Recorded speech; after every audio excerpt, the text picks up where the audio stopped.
On this episode of China Uncensored, religion in China is getting sinicized. Hi, welcome back to China Uncensored. I'm Chris Chappell. You've probably read so-called reports that under the Communist Party in China, people who practice religion are constantly oppressed, arrested, even tortured. Well, good news, everyone. The party has just released some new regulations that should convince you that everything's going to change for the better. Religions are going to sinicize. No, that's not what your new agey friend does with their neti pot to clear their sinuses. English state-run China Global Television Network explains. The new regulations highlight religious and social harmony. They call for respect between believers and non-believers, as well as between religions. Wow, these new regulations sound like real progress has been made. I can see now why the Communist Party was so upset by that recent U.S. report criticizing China's religious freedom. The U.S. report claims that the Chinese government tortures and imprisons thousands for their religious beliefs, including Tibetans, Muslims, Falun Gong, and Christians. But that report covered China in 2016. That was the old antiquated China.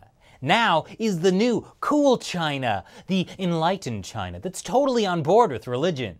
Unless for some reason China's state-run media isn't giving us the full picture and this is instead part of some elaborate scam to spread propaganda to the West.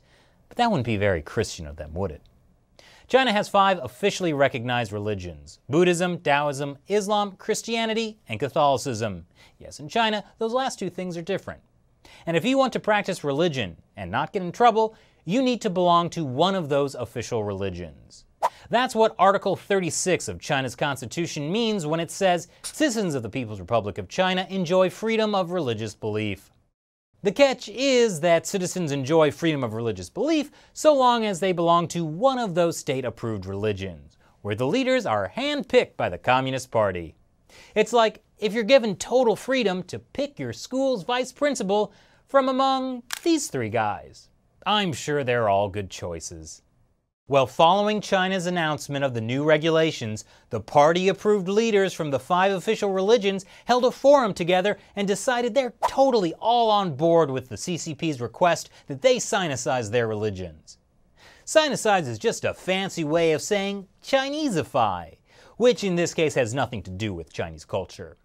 This time it's a totally made-up way of saying religious leaders must steer religions forward with Chinese socialism. That's how one Politburo member explained it. He also said, whatever your belief is, you must first abide by law. So to be clear, the hierarchy is the Communist Party, then socialism, or whatever current system the Communist Party decides to promote, then Chinese law, not the freedom of religion law, the other laws, and then God. So in China, the thou shalt have no other gods before me thing is more of a suggestion.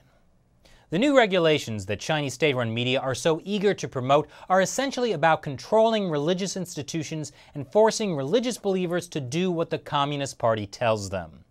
The party also has a specific concern they're hoping to address with this: Islamic extremism. Mu Kefa, deputy chairman of the China Islamic Association, said, "The goal of sinicizing the religion actually is to guard against de-sinicization in Islam, a trend of misleading use of the halal concept." Yeah, halal guys, you aren't doing enough to sinicize. Where's my General Tso's chicken gyro? But seriously, it's like these party-approved religious leaders are just regurgitating mindless party slogans. But the real question is, have these new regulations that highlight religious and social harmony achieved anything? Let's take a look at the scene on the ground. Oh, they're still demolishing Christian churches. Yeah, it turns out there's a bit more to the new regulations than what English language state-run media told us. The new regulations massively restrict religious freedom. Impressive considering I didn't think they had any more room to squeeze, but the Communist Party leaders are real miracle workers. Also, with the new regulations, online religious discussion will be under surveillance. Not that it wasn't under surveillance before, but you know, it's always nice to have more laws making it official. They also limit religious gatherings. There's a bunch of new restrictions on building places of worship and financing religious groups. Foreign donations are outright banned, and local donations of over 100,000 yuan need to be reported to authorities. The Chinese regime also gets new powers over setting up religious colleges. Now, all this is related to the official state-run churches and temples. But let's say that you weren't interested in having any one of these guys for your vice principal. You're looking at more of a Mr. Belding kind of guy. Which is to say, you're one of the millions of Chinese citizens who worship in non-state-approved churches. Well, time out, because for you, things get even worse. The regulations increase existing restrictions on unregistered religious groups to include explicit bans on teaching about religion or going abroad to take part in training or meetings. But what's really amazing is that so many people in China are religious, despite all the harsh regulations and a legacy of communism that banned all religion under Chairman Mao.